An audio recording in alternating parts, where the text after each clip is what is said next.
You're really a useless wife. My mother-in-law, Nancy, kept laughing through her nose, continuously muttering these cursed words as she relentlessly bullied me. However, there is a limit to how much a person can take. Of course, I had been patient up until then.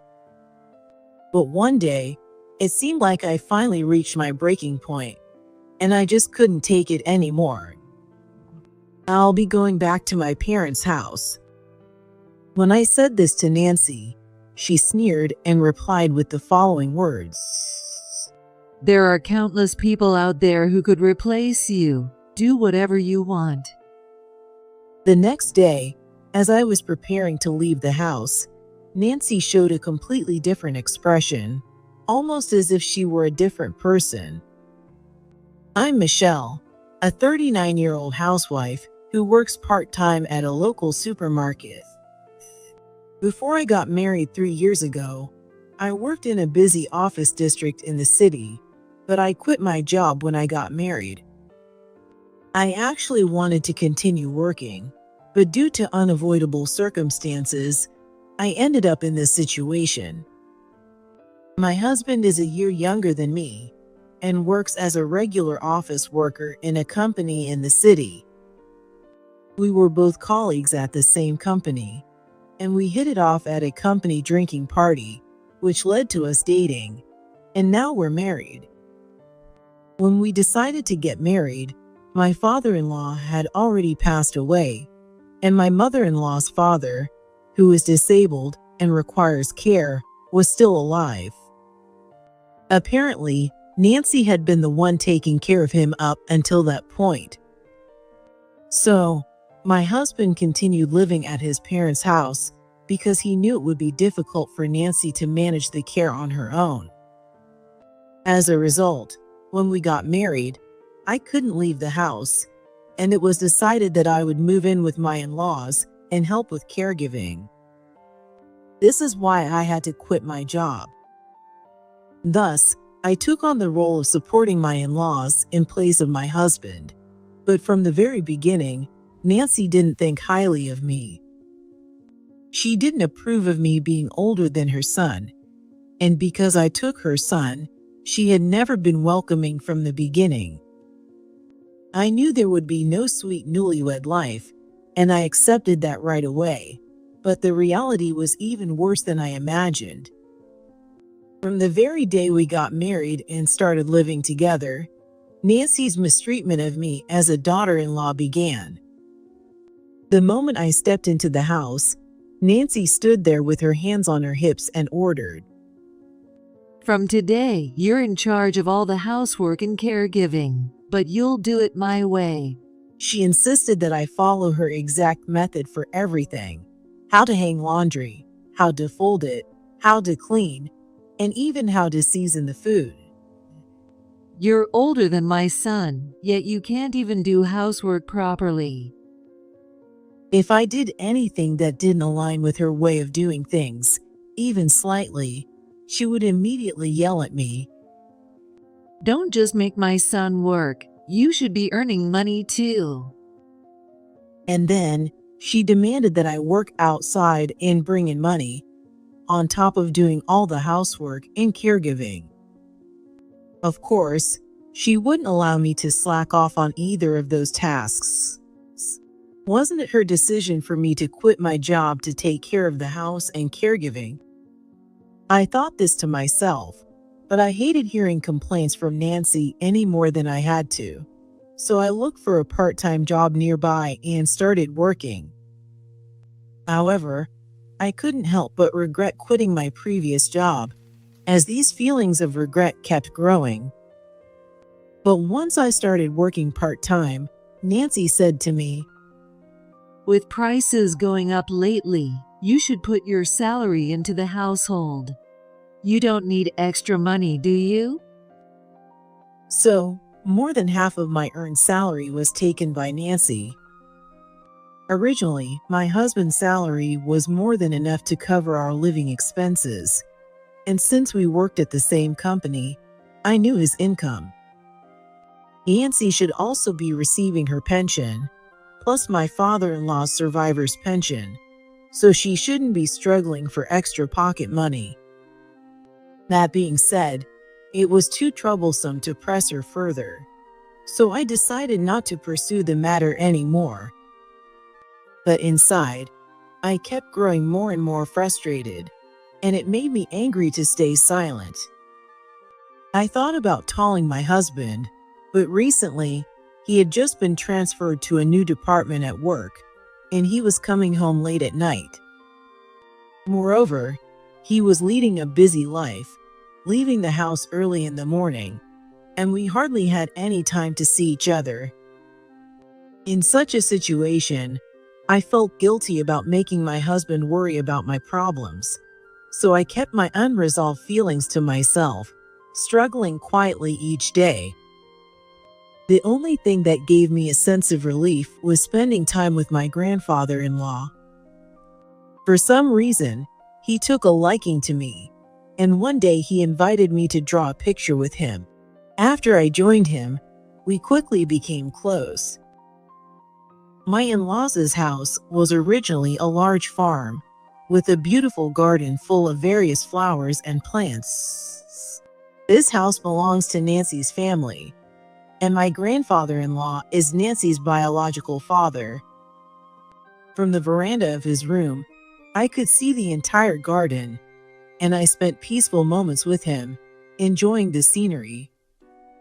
The wisteria trellis was especially beautiful, and I was told it was planted when my father-in-law and Nancy got married.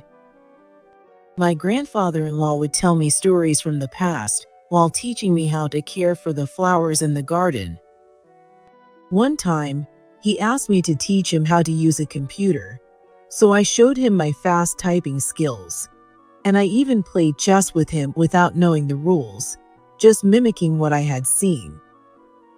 My grandfather-in-law treated me like his real granddaughter, and I, in turn, grew fond of him as though he were my own grandfather. That made him really happy too. On my days off from my part-time job, I would sometimes spend the whole day engaging in his hobbies. But as we were enjoying our time together, Nancy would watch us with a contemptuous look. It seemed like she didn't like me getting along with my grandfather-in-law, and in fact, she appeared to absolutely despise it. Go do the shopping. Do this for me. Whenever I was with my grandfather-in-law, Nancy would intentionally find things for me to do, trying to interrupt the fun I was having with him. At times, she would call me into a place where grandfather couldn't see and make snide remarks. Aren't you neglecting the housework since you're always playing around? When that happened, my grandfather-in-law would call my name loudly and protect me from Nancy. I was truly grateful for his protection. But because of that, Nancy's attitude toward me became harsher and harsher. One day, since I had a day off from my part-time job, I went with the home helper to my grandfather-in-law's regular doctor's office to assist with trimming his nails. During that time, we chatted excitedly about the hobbies I had been enjoying with grandfather recently, and the helper, enviously, commented, "You seem to be having a lot of fun lately." My grandfather-in-law smiled broadly and said, "It's really fun. I'm so happy my granddaughter-in-law is here." "She's such a kind and considerate granddaughter-in-law." The helper said, and my grandfather-in-law, looking at me, replied, "Yes, she really is kind, and she's been smiling more lately." Hearing such words directly made me feel a little embarrassed, but I also felt truly happy, like I had gained another grandfather. With the rise of nuclear families, it's truly wonderful to see such a close-knit family. The helper praised us, and grandfather and I exchanged smiles. Little did we know, Nancy had been secretly eavesdropping from the next room.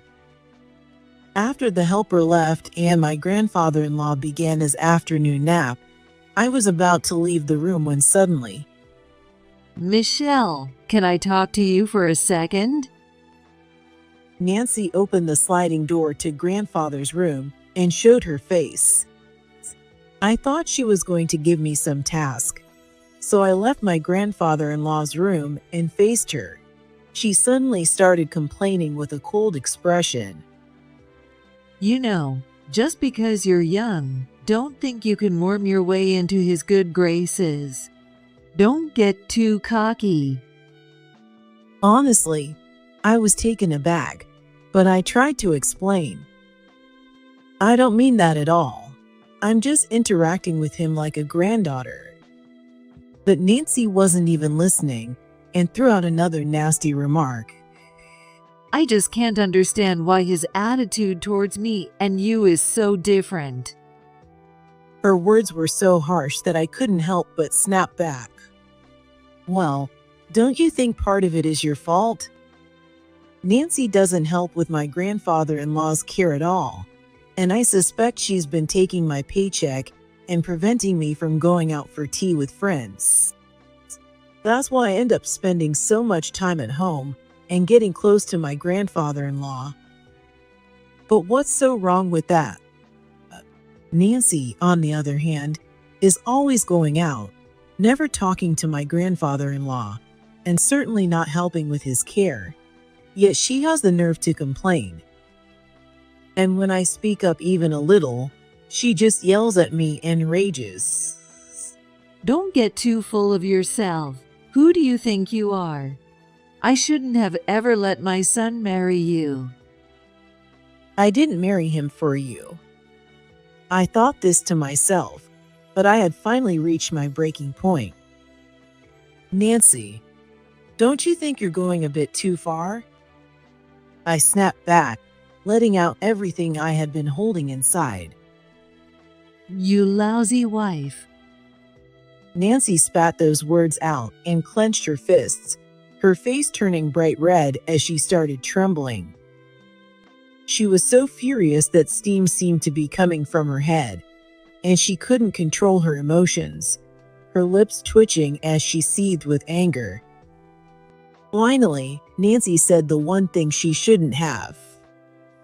I'd actually appreciate it if you just left. There are a million people out there who could replace you. I was so frustrated that I asked her multiple times, "Are you sure you're okay with this?"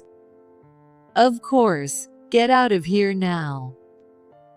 All right, if that's the case, I'll go back to my parents' house right now. I smiled quietly and said this, then packed my things and went back to my parents' house. The next day, Nancy showed up at my parents' house with her face swollen, looking like a completely different person. "Who are you?" I almost asked this out of surprise at her change, but Nancy didn't care about that at all. She came in without any shame. I'm so sorry. She said, and as soon as she saw me, her attitude completely shifted from yesterday, and she suddenly started apologizing to me.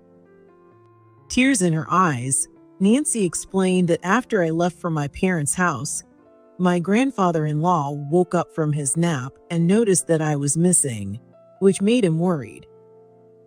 It seems that Nancy had tried to cover up by telling my grandfather-in-law that I had probably gone out shopping, but when I still hadn't returned by dinner time and was nowhere to be seen even after dinner, my grandfather-in-law, growing frustrated, reportedly interrogated Nancy, his own daughter. Being relentlessly questioned by my grandfather-in-law, Nancy must have gotten frustrated and tired of it. Feeling backed into a corner, Nancy seemed to have given up and thought, even if I tell the truth, it won't matter because the useless daughter-in-law isn't a big issue, and decided to tell her father, who was also my grandfather-in-law, what had happened. I kicked her out because she's a useless daughter-in-law. However, the moment Nancy told the truth, my grandfather-in-law reportedly yelled at her like a raging fire. What the hell do you think you're doing? What have you done to my granddaughter-in-law? This is none of your business. I had never seen my grandfather-in-law angry before, always knowing him to be kind, so imagining him in a rage was difficult. But apparently, he had always been a quiet and difficult person, and when he got mad, he was truly scary. Nancy never expected that my grandfather-in-law would care about me so much. Perhaps because he was her father, she might have taken him for granted in some way. Triggered by my grandfather-in-law's fury, Nancy was too scared to say anything in return. Go apologize right now. Feeling pressured, Nancy fell into a full panic, and thinking it was too dangerous to stay any longer, she hurriedly left the house without even finishing the post-meal cleanup. In her rush to escape, she must have been in such a fluster that she bumped into things around the house, fell, and by the time she returned to her room, her face was swelling up purple. Furthermore, Nancy was abruptly woken up by my husband, who came home late at night, and after learning the full truth, she was yelled at. From then on, whenever Nancy went out, my grandfather-in-law would secretly tell my husband, asking, "Where is she? Who is she with? What is she doing?" In this intense interrogation, Nancy, unable to handle the pain and fatigue, finally confessed that she had been taking my paycheck and spending it. It turned out that Nancy had used the money to go out during the day, treating friends and pretending to be a little celebrity. What the hell have you done? If Michelle doesn't come back, you'll have to take responsibility. My husband and grandfather-in-law reprimanded her even more intensely, further scolding her for her actions. This was how Nancy got herself into a mess and ended up coming to my parents' house to apologize on her own. Please come back. Nancy, apologizing and pleading, looked so pitiful that I was at a loss for words. However, considering everything that had happened, I couldn't easily forgive her. Still, for my grandfather-in-law's sake, I decided to set some conditions if I was going to continue living with them.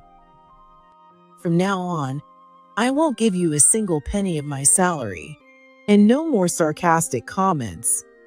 Housework and caregiving will be shared. Each time I listed a condition, Nancy would twitch her eyebrows and glare at me with a rebellious look.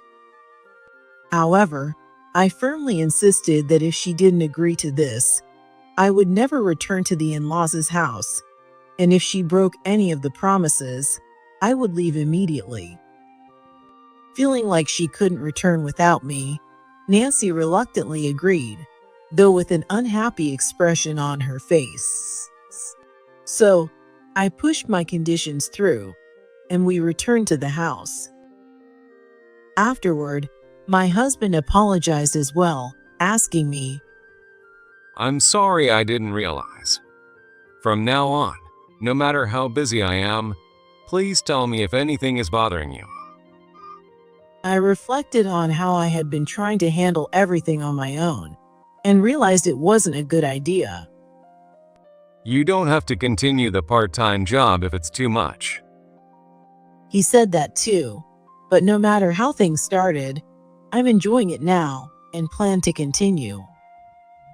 Taking the money from your daughter-in-law to go out and play is outrageous. My grandfather-in-law also confronted Nancy about the salary she had taken, demanding that she return it all. Though Nancy seemed reluctant, my husband also told her, My salary is enough for our living expenses, and your pension is probably enough for your pocket money. Thus, Nancy was forced to pay back the money from her savings. After being thoroughly scolded by my grandfather-in-law and my husband, Nancy has become much quieter, and with constant supervision, she has gradually started helping with the housework. Since I couldn't be sure that just a verbal agreement would be enough, I decided to have Nancy write it down in front of both grandfather and my husband. You really don't need to go that far. I don't trust your word. If you won't write it down here, I'll throw you out of the house. Nancy resisted, but when my grandfather-in-law pressed her, she reluctantly, and I mean really reluctantly, wrote it down in a barely legible handwriting, as if her hands were shaking. It almost looked like a grade schooler being scolded, as my grandfather-in-law had her rewrite it over and over until the letters were readable. With a look of resentment, Nancy handed me the paper, and when grandfather saw it, he glared at her, as if saying, "You still haven't learned your lesson." Realizing her father was genuinely angry, Nancy hung her head in silence, clearly embarrassed. How about drawing a picture of flowers today? The wisteria is in full bloom and looks beautiful. My grandfather-in-law returned to his usual gentle self, inviting me calmly. He quickly set up our paints and paper on the veranda, one set for me and one for him. I hope that these warm, peaceful moments continue for a long time, and I want to cherish them from now on.